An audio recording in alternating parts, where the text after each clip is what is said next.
আসসালামু আলাইকুম। এটিএন বাংলার সংবাদে আপনাদের সবাইকে স্বাগত জানাচ্ছি। আমি ফিরোজ তোহা। শুরুতেই বিআরবি কেবলস সংবাদ শিরোনাম। এইচএসসি ফল প্রকাশে সংশোধিত আইন মন্ত্রিসভায় অনুমোদন। 18 জানুয়ারি সংসদ অধিবেশনে উপস্থাপন ও পাশের পর ফলাফল ঘোষণা। সাইদ খোকনের বিরুদ্ধে মানহানির মামলা করার ঘোষণা মেয়র তাপসের।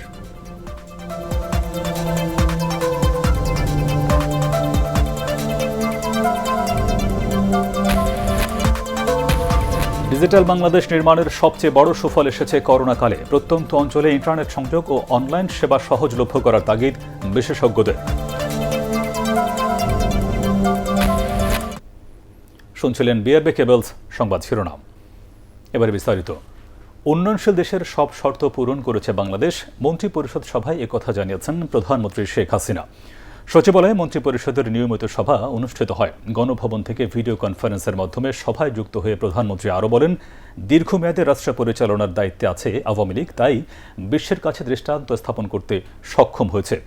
সভা শেষে ব্রিফিংয়ে মন্ত্রিপরিষদ সচিব খন্দকার আনোয়ারুল ইসলাম এসব কথা জানান। এর আগে মন্ত্রিপরিষদ সভা থেকে বের হয়ে শিক্ষামন্ত্রী ডক্টর দীপুমণি জানান, এইচএসসি পরীক্ষা 2020-এর ফল প্রকাশে মাধ্যমিক ও উচ্চ মাধ্যমিক শিক্ষা বোর্ড আইনের সংশোধনীর অনুমোদন দিয়েছে মন্ত্রিসভা। 18 জানুয়ারি সংসদ অধিবেশন শুরু হলে আইনটি পাশ হয়ে গেজেট প্রকাশের পরপরই রেজাল্ট ঘোষণা হবে। এই আইনের সংশোধনের মাধ্যমে দেশের যে কোনো দুর্যোগ বা মহামারীতে পরীক্ষা না নিয়ে মূল্যায়ন করতে পারবে সরকার বলেও জানান তিনি। সাবেক মেয়র সাইদ খোকনের বিরুদ্ধে মানহানির মামলা করবেন বলে জানিয়েছেন ঢাকা দক্ষিণ সিটি কর্পোরেশনের মেয়র ফজলে নূর তাপস। রাজধানীর মানিকনগর স্লুইস গেট ও ওয়াসার পাম্প হাউস পরিদর্শনের সময় একথা বলেন মেয়র। সাইদ খোকন নিজেই নিজেকে চুনোপুটি দুর্নীতিবাজ হিসেবে স্বীকার করেছেন বলেও মন্তব্য করেন ফজলে নূর তাপস। ফজলে রাব্বি রিপোর্ট। ওয়াসার কাছ থেকে খাল বুঝে নেওয়ার পর থেকেই সেগুলোতে পানি প্রবাহ নিশ্চিত করার কাজ শুরু করেছে ঢাকার 2 সিটি কর্পোরেশন। এরই ধারাবাহিকতায় মানিকনগর খাল থেকে বর্জ্য অপসারণ কাজ দেখতে যান দক্ষিণের মেয়র তাপস। এখানে দীর্ঘদিন ধরে কোনো কাজই হয়নি। সব জায়গায় শুধু বদ্ধ না, স্তূপ না, শক্ত পলিমাটি জমে গেছে। সাংবাদিকদের প্রশ্নের উত্তরে তিনি বলেন, সাবেক মেয়র সাইদ খোকনের বক্তব্য মানহানিকর, এজন্য আদালতে যাওয়ার সিদ্ধান্ত নিয়েছেন তিনি। আমি লক্ষ্য করেছি তিনি বলেছেন, আমি অবাক হয়েছি তার বক্তব্য শুনে, যে নিজেকে চিনেপটি দুর্নীতিবাজ হিসেবে নিজে স্বীকার করেছেন আর আমার বিরুদ্ধে অভিযোগ করেছেন। সুতরাং আমার বিরুদ্ধে অভিযোগের প্রেক্ষিতে অবশ্যই এটা মানহানিকর হয়েছে এবং আমি এটার ব্যাপারে ব্যবস্থা অবশ্যই নিতে পারি। ভুক্তভোগীদের অভিযোগের প্রেক্ষিতেই সাইদ খোকনের বিরুদ্ধে দুর্নীতির তথ্য উঠে এসেছে বলে জানান মেয়র তাপস। এর সাথে ব্যক্তিগত কোনো সম্পর্ক নেই। যে সেখানে বিভিন্নভাবে টাকা লেনদেন হয়েছে, যাদের সাথে টাকা লেনদেন হয়েছে, যারা টাকা লেনদেন করেছে তারাই অভিযোগ এনেছে। আমরা ঢাকা দক্ষিণ সিটি কর্পোরেশনের পক্ষ থেকে অথবা আমি ব্যক্তিগতভাবে কোনো সময় কোনো অভিযোগ আনি নাই। সিটি কর্পোরেশনকে দুর্নীতিমুক্ত রাখতে তার সর্বোচ্চ প্রচেষ্টা অব্যাহত থাকবে বলে জানান মেয়র তাপস। ফজলে রাব্বি, এটিএন বাংলা, ঢাকা। শেখ হাসিনা সরকারের টানা 1 যুগ পূর্তি নিয়ে ধারাবাহিক প্রতিবেদন।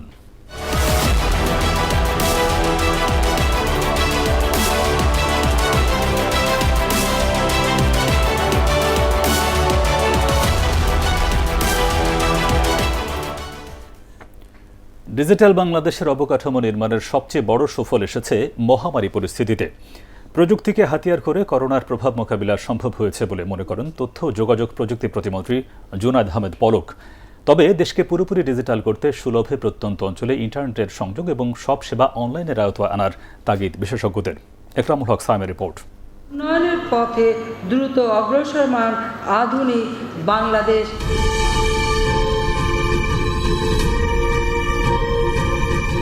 নবম সংসদ নির্বাচনের ইশতেহার দিন বদলের সনদে ডিজিটাল বাংলাদেশ বিনির্মাণের ঘোষণা দেয় আওয়ামী লীগ। রূপকল্প 2021 ঘোষণা করেন দলের সভানেত্রী শেখ হাসিনা। আওয়ামী লীগ ক্ষমতা এলে শুরু হয় প্রযুক্তির এক নবযাত্রা। 2021 সালের মধ্যে বাংলাদেশকে আমরা ডিজিটাল বাংলাদেশ হিসেবে আইটি সেক্টরের আয় বাড়বে। কানেক্টিভিটি ও অবকাঠামো, ই গভর্নেন্স, ইন্ডাস্ট্রি প্রমোশন ও দক্ষ মানব সম্পদ, এই 4 নীতিতে চলে ডিজিটাল বাংলাদেশ গড়ার কর্মযজ্ঞ। এই ধারাবাহিকতায় 11 কোটিতে উন্নীত হয় ইন্টারনেট ব্যবহারকারী সংখ্যা। প্রযুক্তি ব্যবহারে আইনি কাঠামো নির্মাণ, সারা দেশে ফাইবার অপটিক কেবল সম্প্রসারণ, হাইটেক পার্ক, 1400-র বেশি সেবা অনলাইনে আনা, বঙ্গবন্ধু স্যাটেলাইট, আইটি খাতে বিপুল সংখ্যক ফ্রিল্যান্সার তৈরি, ই কমার্স ও টেলিমেডিসিনে ব্যাপক সাড়া বড় সাফল্য বলে মনে করেন সরকারের নীতি নির্ধারকরা। সবকিছু ডিজিটাইজ করাতে আমাদের দুর্নীতির সুযোগ আস্তে আস্তে কমে যাচ্ছে। প্রযুক্তি ব্যবহারের সবচেয়ে বড় সুফল এসেছে করোনাকালে। সংক্রমণের আতঙ্কে সবাই যখন ঘরবন্দি, তখন ডিজিটাল প্ল্যাটফর্মে চলেছে অফিস, আদালত, শিক্ষা, বাণিজ্য সবকিছুই। 9 মাসে 10 লক্ষেরও বেশি ই ফাইল আমরা সম্পাদন করতে পেরেছি। এই কাজগুলো কখনোই সম্ভব হতো না যদি গত 12 বছরে এই ইনফ্রাস্ট্রাকচারগুলো তৈরি না হতো। গ্রাম পর্যন্ত আজকে ইন্টারনেটের কানেক্টিভিটি আছে। যে ইন্টারনেট হতে হবে আপনার দ্রুতগতি সম্পন্ন এবং সুলভ, সেটা থাকতে হবে। তাহলে যেটা হবে কি, যে প্রত্যন্ত অঞ্চলে যারা তরুণরা আছে তারাও কিন্তু এই বিভিন্ন কার্যক্রমের মাধ্যমে, হয়তো ডিজিটাল কমার্সের মাধ্যমে অথবা ফ্রিল্যান্সিং করে তারা অর্থনীতিতে কন্ট্রিবিউট করতে থাকবে। এরই মধ্যে চালু হয়েছে স্মার্ট জাতীয় পরিচয়পত্র, দেয়া হবে ইউনিক আইডি, চালু হয়েছে ই পাসপোর্ট। সরকার বলছে শিক্ষা, স্বাস্থ্য, নিরাপত্তা সব সেবা আসবে অনলাইনের আওতায়। আরও কিছু সেবা আছে, সেগুলোকে হয়তো আগামী বছর বা আগামী 2-3 বছরের মধ্যে আস্তে আস্তে ফেজ বাই ফেজ সবগুলোকে নিয়ে আসা হবে। এগুলো যখন হয়ে যাবে তখন একটা ট্রান্সপারেন্ট বাংলাদেশ, অর্থাৎ স্বচ্ছ, জবাবদিহিমূলক একটা বাংলাদেশ আমরা পাবো, যেটাই আসলে ডিজিটাল বাংলাদেশ। দেশকে পুরোপুরি ডিজিটালাইজড করে প্রযুক্তির হাত ধরেই 2041 সালে উন্নত ও সমৃদ্ধ দেশ গড়ার লক্ষ্য সরকারের।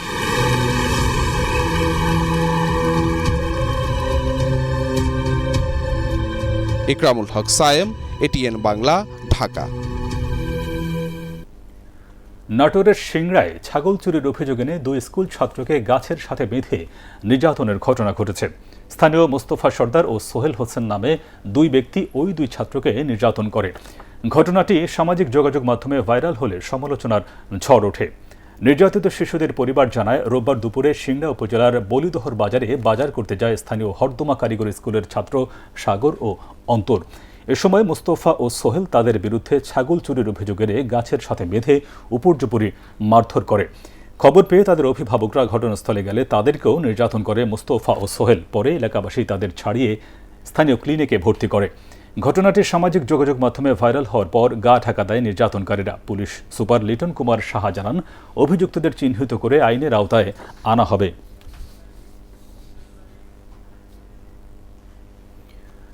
সময় থাকতে সরকারকে ক্ষমতা থেকে সরে যাওয়ার আহ্বান জানিয়েছেন বিএনপি মহাসচিব মির্জা ফখরুল ইসলাম আলমগীর। নির্বাচন কমিশনের পদত্যাগের দাবিতে জাতীয় প্রেস ক্লাবের সামনে ঢাকা মহানগর বিএনপি আয়োজিত মানববন্ধনে তিনি একথা বলেন। মানুষের ভোটাধিকার প্রতিষ্ঠায় সব দলকে এক প্ল্যাটফর্মে আসারও আহ্বান জানান বিএনপি মহাসচিব। বিএনপি নেতারা বলেন, শেখ হাসিনার পদত্যাগ ছাড়া গণতন্ত্র ও ভোটাধিকার প্রতিষ্ঠা সম্ভব নয়। 2007 সালের আলোচিত 1-11-এর কথা স্মরণ করে বিএনপি মহাসচিব বলেন, দেশি বিদেশি ষড়যন্ত্রের মাধ্যমে বাংলাদেশের মানুষের ভোটাধিকার কেড়ে নিয়ে একদলীয় শাসন কায়েম করা হয়। আমাদের নিজের অধিকার রক্ষা করার জন্য, আমার ভোটের অধিকার রক্ষা করার জন্য, আমার বেঁচে থাকার অধিকার রক্ষা করার জন্য আমরা অবশ্যই আজকে ঐক্যবদ্ধ হয়ে এই সরকারকে সরানোর জন্য আমরা আন্দোলন শুরু করি। এবার জানাবো শেয়ার বাজারের খবর।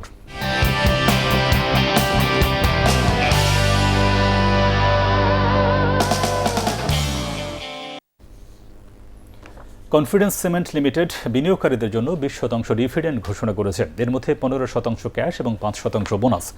কোম্পানির পরিচালনা পর্ষদ সভায় 30 জুন 2020 সমাপ্ত অর্থ বছরের আর্থিক প্রতিবেদন পর্যালোচনা করে এই লভ্যাংশ ঘোষণা করা হয়। সমাপ্ত বছরে কোম্পানিটির শেয়ার প্রতি আয় হয়েছে 8 টাকা 30 পয়সা। সম্পদ মূল্য হয়েছে 66 টাকা 73 পয়সা। আগামী 28 ফেব্রুয়ারি এজিএম অনুষ্ঠিত হবে। রেকর্ড ডেট 31 জানুয়ারি। অ্যাসোসিয়েটেড অক্সিজেন, প্যাসিফিক ডেনিমস এবং বাংলাদেশ বিল্ডিং সিস্টেমস বিবিএস লিমিটেডের বোনাস শেয়ার বিনিয়োগকারীদের ব্যয় হিসাবে পাঠানো হয়েছে। 30 জুন 2020 সমাপ্ত হিসাব বছরে অ্যাসোসিয়েটেড অক্সিজেন 10% লভ্যাংশ দিয়েছে, এর মধ্যে 8% বোনাস। এছাড়া প্যাসিফিক ডেনিমস 10% বোনাস দিয়েছে, আর বিবিএস 5% নগদ এবং 5% বোনাস লভ্যাংশ দিয়েছে। কোম্পানিগুলোর ঘোষিত লভ্যাংশের বোনাস শেয়ার আজ সিডিবিএল এর মাধ্যমে বিনিয়োগকারীদের ব্যয় হিসাবে পাঠানো হয়েছে। এবারে আল আরাফা ইসলামী ব্যাংক অর্থ সংবাদ।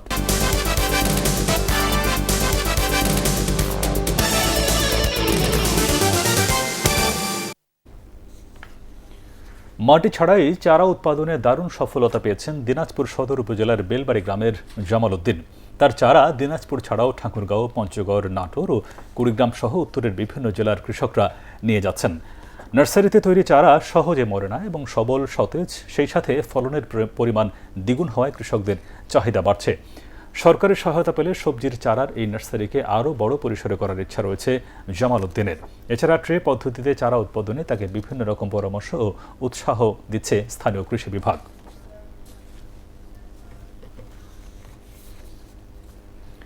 এবার আন্তর্জাতিক সংবাদ।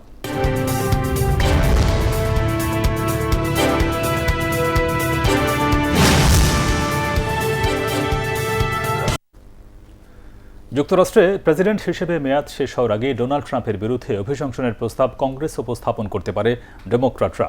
স্থানীয় সময় সোমবার সিনেটে এই প্রস্তাব তোলা হতে পারে বলে জানায় আন্তর্জাতিক গণমাধ্যমগুলো।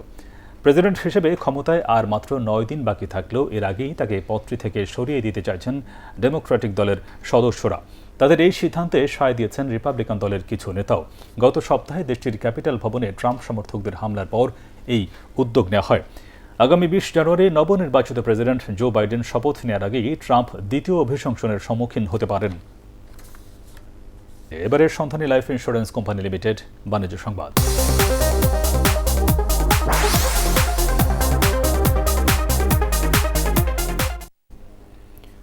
মুজিব শতবর্ষ উপলক্ষে কুষ্টিয়ার কুমারখালীতে প্রধানমন্ত্রী শেখ হাসিনার উপহার হিসেবে ভূমিহীন ও গৃহহীনদের জন্য গৃহ নির্মাণ কাজ শুরু হয়েছে। উপজেলার চাপড়া ইউনিয়নে এই প্রকল্প উদ্বোধন করেন সংসদ সদস্য সেলিম আলতাফ জর্জ। উপজেলা নির্বাহী অফিসার রাজিবুল ইসলাম খান এবং উপজেলা সহকারী কমিশনার ভূমি MA মোহাইমিন আল জিহান অনুষ্ঠানে অন্যান্যের মধ্যে উপস্থিত ছিলেন। দুর্যোগ সহনীয় বাসযোগ্য গৃহ নির্মাণ প্রকল্পের আওতায় 97.5 লাখ টাকা ব্যয়ে কুমারখালী উপজেলার 6টি ইউনিয়নে 97টি বাসগৃহ নির্মাণ করা হবে বলে জানিয়েছেন সংশ্লিষ্টরা। এবারে পার্টেক্স খেলার খবর।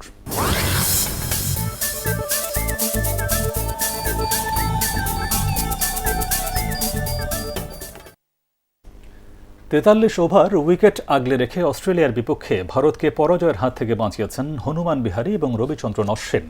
সিডনিতে তৃতীয় টেস্টে ম্যাচের পঞ্চম দিন 407 রানের লক্ষ্যে ব্যাটিংয়ে নামেন চেতেশ্বর পূজারা এবং অজিঙ্কা রাহানে।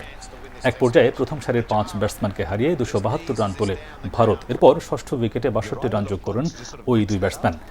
161 বল খেলে 23 রানে অপরাজিত থাকেন বিহারী। রবিচন্দ্রন অশ্বিন 39 রান করতে খেলেন 128 বল। ভারতের দ্বিতীয় ইনিংস থামে 5 উইকেটে 334 রানে। এর আগে অস্ট্রেলিয়ার 338 রানের জবাবে প্রথম ইনিংসে অতিথিদের রান ছিল 244। অজিরা দ্বিতীয় ইনিংস ঘোষণা করে 6 উইকেটে 312 রানে। শেষ করার আগে বিআরবি কেবলস সংবাদ শিরোনামগুলো আরও একবার। এইচএসসি ফল প্রকাশে সংশোধিত আইন মন্ত্রিসভায় অনুমোদন। 18 জানুয়ারি সংসদ অধিবেশনে উপস্থাপন ও পাশের পর ফলাফল ঘোষণা। সাইদ খোকনের বিরুদ্ধে মানহানির মামলা করার ঘোষণা মেয়র তাপসের।